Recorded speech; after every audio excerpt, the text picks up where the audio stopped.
안녕하세요. 오렌지 가나안교회 매일 만날 시간입니다. 오늘 본문 마태복음 13장 1절에서 17절까지 읽으면서 매일 만날 시작하겠습니다. 그날 예수께서 집에서 나가사 바닷가에 앉으심에 큰 무리가 그에게로 모여들거늘 예수께서 배에 올라가 앉으시고 온 무리는 해변에 서 있더니 예수께서 비유로 여러 가지를 그들에게 말씀하여 이르시되 씨를 뿌리는 자가 뿌리러 나가서 뿌릴새 덜어는 길가에 떨어짐에 새들이 와서 먹어버렸고 덜어는 흙이 얕은 돌밭에 떨어짐에 흙이 깊지 아니하므로 곧 싹이 나오나 해가 돋은 후에 타서 뿌리가 없으므로 말랐고 덜어는 가시떨기 위에 떨어짐에 가시가 자라서 기운을 막았고 덜어는 좋은 땅에 떨어짐에 어떤 것은 100배 어떤 것은 60배 어떤 것은 30배의 결실을 하였느니라. 귀 있는 자는 들으라 하시니라. 제자들이 예수께 나와 이르되 어찌하여 그들에게 비유로 말씀하시나이까? 대답하여 이르시되 천국의 비밀을 아는 것이 너희에게는 허락되었으나 그들에게는 아니 되었나니 무릇 있는 자는 받아 넉넉하게 되되 없는 자는 그 있는 것도 빼앗기리라. 그러므로 내가 그들에게 비유로 말하는 것은 그들이 보아도 보지 못하며 들어도 듣지 못하며 깨닫지 못함이니라. 이사야의 예언이 그들에게 이루어졌으나 일러스되 너희가 듣기는 들어도 깨닫지 못할 것이요 보기는 보아도 알지 못하리라. 이 백성들의 마음이 완악하여져서 그 귀는 듣기에 둔하고 눈은 감았으니 이는 눈으로 보고 귀로 듣고 마음으로 깨달아 돌이켜 내게 고침을 받을까 두려워함이라 하였느니라.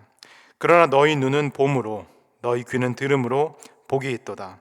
내가 진실로 너희에게 이르노니 많은 선지자와 의인이 너희가 보는 것들을 보고자 하여도 보지 못하였고 너희가 듣는 것을 듣고자 하여도 듣지 못하였느니라. 아멘.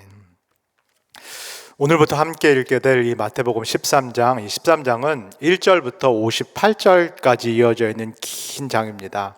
예수님께서 이 13장을 통하여서 하나의 긴 설교 그리고 하나의 긴 가르침을 주십니다.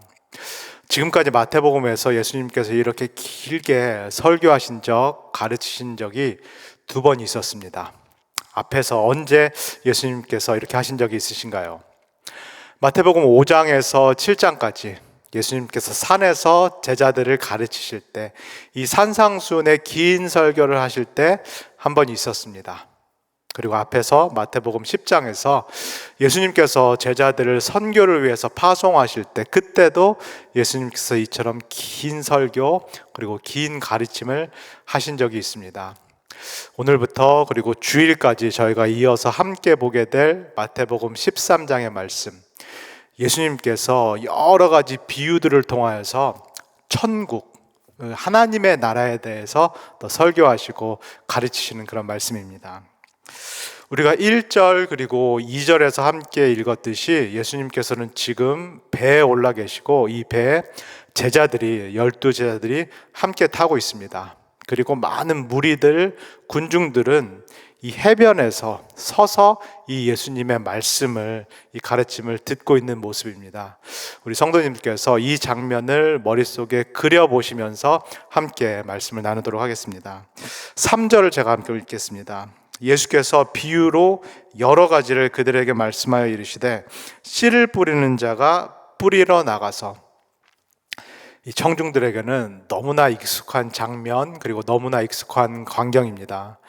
이 말씀을 듣고 있는 청중들이 대부분 그 당시에 농부였다라는 거, 농사를 짓는 삶을 살고 있었다라는 것을 감안을 하면은 이들에게는 너무나 친숙하고 또 익숙한 그런 비유입니다. 한 농부가 나아가서 좋은 씨들을 뿌립니다. 당연히 좋은 열매를 기대하면서 좋은 씨들을 한 농부가 밭에 나가서 뿌립니다. 근데 이 농부는 마음이 후한 농부처럼 보입니다. 자신이 갈아놓은 그 밭 위에만 조심스럽게 씨앗을 뿌리는 것이 아니라 마치 씨앗을 흩뿌리듯이 여러 곳에 나아가도 상관없다라는 그런 마음으로 인색하지 않게 후하게 이 씨앗들을 이 농부가 뿌리고 있습니다. 그리고 우리가 잘 아는 그 비유의 구절들이 4절부터 또 7절까지 나옵니다. 제가 4절부터 7절까지를 한 번에 읽어드릴 텐데 우리 성도님께서 들으시면서 머릿속으로 그 장면을 계속 상상해 보시면 좋겠습니다.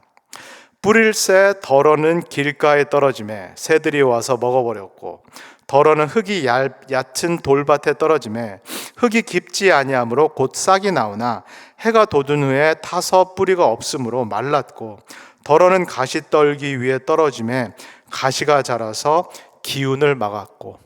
이 농부가 마음이 후해서 좋은 씨앗들을 이렇게 흩뿌리고 있는데, 그래서 씨앗이 밭에만 떨어지는 것이 아니라 여러 곳에 떨어지기 시작합니다. 첫 번째, 길가에 떨어졌다라고 말씀을 합니다. 이 씨앗이 길가, 밭이 아니라 딱딱한 길바닥, 돌 위에 떨어졌다라고 말씀합니다. 흙이 아니기 때문에, 길 위에 떨어져 있기 때문에 씨앗이 아예 땅으로 들어갈 수가 없습니다. 토양으로 들어갈 수가 없습니다. 그래서 이 농부의 기대, 바램과는 정반대로 새가 와서 그 씨앗을 먹어버리고 맙니다. 둘째로, 이 씨앗이 흙이 얕은 돌밭에 떨어졌다라고 말씀합니다. 이스라엘 그 당시의 땅이 대부분 산지로 이루어져 있기 때문에 사실은 농사를 짓기에는 어려운 땅입니다. 이 흙을 깊이 파지 않는 이상, 이 밭을 깊이 갈지 않는 이상 그 밑에 항상 돌들이라든가 큰 바위들이 있습니다. 그래서 눈에 보기에는 다 갈아진 좋은 밭처럼 보이지만은 그 흙, 그 토양 밑에 언제나 돌 그리고 바위가 있을 수 있습니다. 지금 예수님께서 말씀하시기를 이 농부가 씨앗을 뿌렸는데 밭 위에 떨어졌다. 근데 그 밭 밑에 돌이 있다라고 말씀을 하십니다. 그 밑에 바위, 돌이 있기 때문에 토양이 얇습니다. 그래서 여기에 뿌려진 씨앗은 토양이 얇기 때문에 금방 비교적 싹이 날 수 있습니다. 근데 문제는 무엇입니까? 토양 위로 눈에 보이는 싹은 나는데 이 토양 밑에 있는 뿌리는 그 밑에 있는 돌 그리고 그 밑에 있는 바위 때문에 자라지 못합니다. 그래서 토양 밖으로 나온 이 보이는 싹이 뿌리가 약하기 때문에, 뿌리가 영양분 그리고 자양분을 공급받지 못하기 때문에 금방 말라 죽을 수밖에 없습니다. 뜨거운 햇빛이 비추자 이 싹이 난 것이 금방 죽게 되었다라고 말씀을 합니다. 세 번째로, 이 좋은 씨앗이 가시떨기가 자라고 있는 그곳, 그 밭에 뿌려졌다라고 말씀을 합니다. 이미 가시떨기, 즉 잡초가 나고 있는 그곳에, 그 옆에 이 좋은 씨앗이 뿌려졌다라고 말씀을 합니다. 문제는 무엇인가요? 이제부터 이 씨앗에서 싹이 나고 줄기가 생기면은 그 옆에 있는 이 가시떨기, 잡초와 영양분 경쟁을 벌일 수밖에 없습니다. 우리 성도님들, 농사를 지어보신 성도님들 아니면 텃밭을 갖고 보신 성도님들은 경험으로 아시리라 싶습니다. 이 가시떨기, 잡초라는 것이 밀이라든가 보리와 같은 그 곡물보다 훨씬 더 빨리 그리고 훨씬 더 많이 이 땅의 자양분들, 영양분들을 흡수하게 됩니다. 그래서 이렇게 가시떨기, 잡초가 있는 그 옆에 심겨진 곡물은 결국은 영양분 경쟁에서 밀려서 나중에는 열매를 맺지 못하게 된다. 오늘 성경 말씀이 말씀하신 대로 정말로 문자적으로 기운이 막혀서 영양분을 공급받지 못해서 결국에는 시들어서 죽게 된다라고 예수님께서 말씀을 하십니다. 여기서 잠시 한번 우리가 생각을 해보면 좋겠습니다. 우리가 너무나 잘 알고 있는 예수님의 이 비유의 이야기, 이 비유의 이야기의 제목을 우리는 어떻게 알고 있나요? 우리는 이 비유를 씨 뿌리는 자의 비유다라고 알고 있습니다. 근데 함께 읽은 이 내용을 생각해 보면은 이 비유를 씨 뿌리는 자의 비유다라고 말하기에는 어폐가 있습니다. 이 씨 뿌리는 선한 농부, 좋은 농부는 앞장면에서만 잠깐 등장하고 곧 사라집니다. 오히려 비유의 많은 내용들은 땅들에 대한 내용입니다. 토양들에 대한 내용입니다. 그래서 이 비유는 씨 뿌리는 자의 비유라고 불리기보다는 씨가 뿌려진 땅들에 대한 비유, 씨가 뿌려진 토양들에 대한 비유다라고 말하는 것이 더 옳겠습니다. 여기서 중요한 질문은 이것입니다. 농부가 좋은 씨앗을 뿌리는데 이 씨의 운명은 누구에게 달려 있나요? 이 씨의 운명이 이 씨를 뿌리는 농부에게 달려 있나요? 아니면 씨앗 자체에게 달려 있나요? 아니면은 이 씨를 받아들인 이 씨가 뿌려진 토양 또는 땅에 달려 있나요? 이 씨의 운명은 결정적으로 이것을 받아들인 땅, 토양에 달려 있습니다. 이 토양, 이 땅이 자신들에게 심겨진 이 씨앗을 어떻게 하느냐? 이 땅의 상태에 달려 있고 이 토양의 반응에 달려 있다는 거. 씨의 운명이 절대적으로 땅에 달려 있다는 것을 우리가 비유를 통해서 알 수 있습니다. 선한 농부가 좋은 씨들을 아끼지 않고 넉넉하게 뿌렸는데 지금까지는 다 실패입니다. 4분의 3은 다 실패입니다. 그리고 다음 구절이 나옵니다. 8절입니다. 더러는 좋은 땅에 떨어짐에 어떤 것은 100배, 어떤 것은 60배, 그리고 어떤 것은 30배의 결실을 하였느니라. 더러는 좋은 땅에 떨어졌다라고 말씀합니다. 지금까지 본 것처럼 사실은 4분의 3은 실패로 돌아갔고 좋은 땅이 아니었고 더러는 좋은 땅, 일부분은 좋은 땅에 떨어졌다라고 말씀합니다. 근데 놀라운 것은 이 좋은 땅에서도 결실 그리고 열매들이 다 다르다라고 말씀합니다. 어떤 좋은 땅에서는 30배의 결실을 맺었고 또 어떤 좋은 땅에서는 60배 그리고 다른 땅에서는 100배의 결실을 맺었다라고 말씀합니다. 좋은 땅 안에서도 열매를 맺는데 결실을 맺는데 차이가 있다. 어떤 좋은 땅에서는 이 선한 농부가 기대했던 것보다도 적은 열매, 적은 결실을 맺었고 또 어떤 좋은 땅에서는 이 농부가 바랬던 것보다도 더 많은 결실 그리고 열매를 맺었다라고 말씀을 합니다. 동일한 질문입니다. 씨앗의 운명, 누구에게 달려 있나요? 결정적으로 중요한 것은 무엇인가요? 씨앗을 뿌린 농부도 아니고 좋은 씨앗 그 자체도 아니고 이 씨앗을 받아들인 이 땅의 상태 그리고 땅의 반응에 달려 있습니다. 이 씨의 운명을 결정짓는 이 각각의 흙들 그리고 각각의 토양들이 정확히 무엇을 의미하느냐는 우리가 내일 말씀 그리고 내일 매일 만나를 통해서 확인해 볼 수 있겠습니다. 그러나 이 비유가 과연 무엇을 의미하는가? 예수님께서 이 비유, 이 이야기를 통하여서 정말 무엇을 말씀하시고자 하는 것을 우리가 생각해 보는 것이 중요합니다. 예수님께서 이 비유를 통하여서 농사 짓는 방법에 대해서 가르쳐 주신다든가 어떻게 하면 좋은 열매를 맺을 수 있다라는 그 방법, 노하우를 가르쳐 주시기 위함은 아니다. 이것은 분명한 사실입니다. 그렇다면 이 비유, 마치 수수께끼와 같은 이 비유를 통한 예수님의 의도, 예수님의 뜻은 과연 무엇인가? 이 씨앗의 운명을 결정짓고 있는 이 땅, 이 토양의 이야기를 들으면서 우리들의 마음밭, 우리들의 삶을 깊이 돌아보라는 말씀입니다. 이 좋은 농부가 후한 마음으로 좋은 씨앗을 많이 뿌렸음에도 불구하고 각각의 토양에서의 그 열매, 그 결실이 다 달랐다라는 것.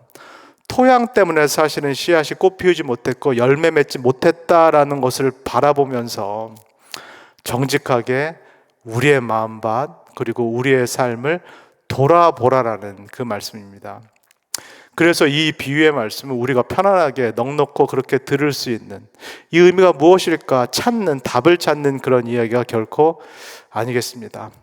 이 예수 그리스도의 비유의 말씀은 이 밭들 중에서 너의 마음밭, 너의 삶은 무엇인 것을 돌아보라라는 예수 그리스도의 우리를 향한 도전의 말씀입니다. 그리고 예수 그리스도께서 이해하기 어려운 말씀을 이어가십니다. 우리 13절에서 14절을 읽겠습니다. 그러므로 내가 그들에게 비유로 말하는 것은 그들이 보아도 보지 못하며 들어도 듣지 못하며 깨닫지 못함이니라. 이사야 예언이 그들에게 이루어졌으니 일러스되 너희가 듣기는 들어도 깨닫지 못할 것이요 보기는 보아도 알지 못하리라. 무슨 말씀처럼 들리시나요? 지금 해변가에서 이 예수 그리스도의 말씀을 듣는 많은 무리들이 이 말씀을 듣기는 들어도 그 말씀의 깊은 뜻을 이해하지는 못할 것이다.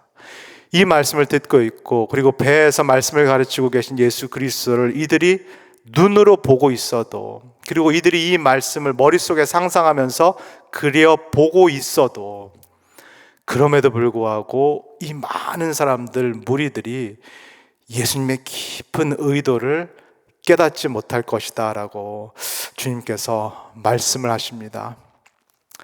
제가 말씀드린 것처럼 이 비유의 의도는 나를 돌아보라는 말씀입니다. 나의 마음밭, 나의 삶을 돌아보라는 도전의 말씀입니다.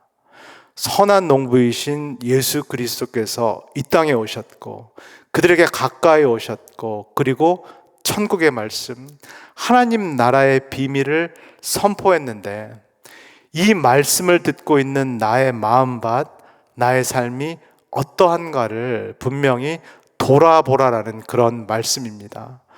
나는 정말로 예수 그리스도께서 선포하고 계신 이 하나님의 나라, 이 하나님의 주권, 하나님의 통치, 내 삶의 주인됨을 정말로 받아들이고 있는가? 그래서 천국이 가까이 왔느니라, 하나님의 주권이 가까이 왔느니라, 그래서 회개하라, 돌아서라, 과거의 삶에서 전향하라, 세상 사람들과 똑같이 살던 삶에서 반드시 돌아서라라는 그 예수님의 말씀에 내가 정말로 반응을 하고 있는가? 예수께서 하나님의 나라에 합당한 사람은 어떤 사람이고 어떤 삶을 살아야 된다는 것을 산상수훈을 통해서 말씀을 하셨는데, 이 이야기를 그저 남의 이야기처럼 들었는가? 이 이야기를 그저 제자들에게만 해당되는 그 이야기로 들었는가? 아니면은 이 이야기를 정말로 하나님의 나라에 합당한 나에게 주시는 그 도전의 말씀으로 들었는가? 예수 그리스도께서 제자들을 파송하실 때 그때 하신 그 말씀, 그 가르침을 어떤 특정 영적인 엘리트들에게 하신 말씀으로 들었는가? 아니면은 그 말씀을 나에 대한 말씀으로 듣고 내 삶을 그 말씀에 맞추기 위해서 내가 정말로 노력하고 있는가? 예수님께서 이 비유의 말씀을 하시면서 이 뜻을 깨달으라고 그렇게 도전을 하십니다. 그런데 그때도 그렇고 지금도 그렇고 예수 그리스도의 이 비유의 말씀의 깊은 뜻, 그리고 이 도전을 받아들이는 사람이 적다. 보통 적은 것이 아니라 이 밭의 비유들을 통해서 본 것처럼 매우 적다, 매우 드물다라고 주님께서 말씀을 하십니다. 그리고 왜 그럴 수밖에 없다라는 것을 또 주님께서 말씀하십니다. 우리 15절을 읽겠습니다. 이 백성들의 마음이 완악하여져서 그 귀는 듣기에 둔하고 눈은 감았으니 이는 눈으로 보고 귀로 듣고 마음으로 깨달아 돌이켜 내게 고침을 받을까 두려워함이라 하였느니라. 계속 보고 있는 것처럼 이 씨앗의 운명, 씨앗이 열매를 맺는 이 결과는 철저하게 이 씨앗을 받아들인 이 토양, 흙, 우리의 마음, 그리고 우리의 마음 자세, 이 말씀에 대한 우리의 반응에 달려 있습니다. 그러나 예수님께서 말씀하십니다. 사람들의 마음밭이, 그들의 마음이 이미 완악하기 때문에, 이미 마치 길가와 같이 딱딱하기 때문에 이 하나님의 나라에 대한 예수 그리스도의 말씀이 받아들여지지 않고, 그리고 싹이 자라지 않고 열매, 결실을 맺지 못한다라고 주님께서 말씀을 하십니다. 사랑하는 우리 오렌지가 난 교회 성도 여러분, 그렇다면은 이미 주님께서 말씀하신 대로 완악해진 마음밭, 이미 돌처럼 딱딱하게 굳어진 이 마음밭은, 이런 사람은 이미 운명이 결정되어 있다라는 그런 말씀일까요? 이 사람은 더 이상 어떤 기회가 없고 하나님께서 이 사람을 이미 징계하시기로, 심판하시기로 예정하셨다라는 그런 말씀일까요? 성경에서 말하는 예정, 그리고 우리 기독교에서 말하는 예정은 운명주의가 아닙니다. 모든 것이 이미 결정되었기 때문에 가능성이 없다라는 그런 운명주의와 성경이 말하는, 그리고 기독교에서 말하는 예정론은 다르겠습니다. 예수님께서 이미 사람들의 마음이 완악하다, 딱딱하다라는 것을 알고 계심에도 불구하고 이 땅에 내려오셨고, 예수님께서 선한 농부처럼 하나님의 나라의 비밀을, 좋은 씨앗들을 흩어 뿌리신 이유, 그리고 예수님께서 때로는 이처럼 심한 경고와 징계의 말씀을 통해서라도 계속해서 그 마음밭을 갈아엎고자 하는, 계속해서 이 딱딱한 마음밭을 좋은 밭으로 바꾸고자 하시는 그 이유는 과연 무엇일까요? 그 이유는 바로 이 하나님이, 이 예수님이 절대로 포기를 모르시는 우리의 하나님이시기 때문입니다. 이 선한 농부이신 예수님, 하나님께서 우리에 대해서 품으신 그 마음을 끝까지 지키시는 신실하신 하나님이시요, 이 하나님이 우리에 대해서 오래 참으시고 그리고 인내하시는 그런 하나님이시기 때문입니다. 그 하나님께서 오늘 이 아침 저와 그리고 우리 성도님들에게 말씀하십니다. 나는 너희들의 마음밭이 좋은 밭이 되기를 원한다. 너희들의 마음밭이 완악하고 딱딱한 마음밭이 아니라 나의 씨앗, 하나님의 나라의 비밀을 받아들일 수 있는 좋은 마음밭이 되기를 원한다. 그래서 너희들의 마음밭에서, 너희들의 삶에서 내가 원하는 이 하나님의 나라의 좋은 결실, 그리고 좋은 열매들이 많이 맺히기를 원한단다. 다 같이 기도하겠습니다. 사랑해 주님, 오늘 말씀을 통하여서 좋은 씨를 넉넉하게 뿌리시는 그 하나님의 마음과, 그러나 그와 대조되는 우리의 마음밭을 함께 보게 하여 주셔서 감사합니다. 하나님께서 이 땅에 오셔서 예수 그리스도께서 하나님의 나라, 하나님의 주권, 하나님의 통치, 하나님의 다스림, 하나님의 왕되심을 말씀하셨지만 그 말씀에 반응하지 못했고, 그 말씀을 마음 열어 받아들이지 못했고, 그래서 삶을 바꾸기를 게을리했던 그 모습을 우리 안에서 보게 됩니다. 그러나 동시에 우리를 포기하지 않고 계속해서 좋은 씨앗을 뿌리시는 그 선한 목자 되신, 농부 되신 예수 그리스도의 마음을 보게 됩니다. 계속해서 우리의 이 딱딱한 마음밭을 좋은 밭으로 일구기를 원하시는, 포기를 모르시는 신실하신 그 하나님의 마음을 우리가 다시금 봅니다. 하나님 아버지, 하나님의 기대에 따라서 우리의 마음밭이 좋은 밭이 되기를 원합니다. 그래서 주님께서 주시는 그 말씀의 씨앗이 심겨지고 이 하나님의 비밀을, 하나님의 나라의 비밀을 깨달아 알게 하시고, 그래서 우리의 마음과 우리의 삶을 통하여서 주께서 원하시는 좋은 결실들, 선한 열매들을 많이 맺을 수 있도록 우리 모두를 축복하여 주시옵소서. 감사드리며 예수님의 이름으로 기도합니다. 아멘.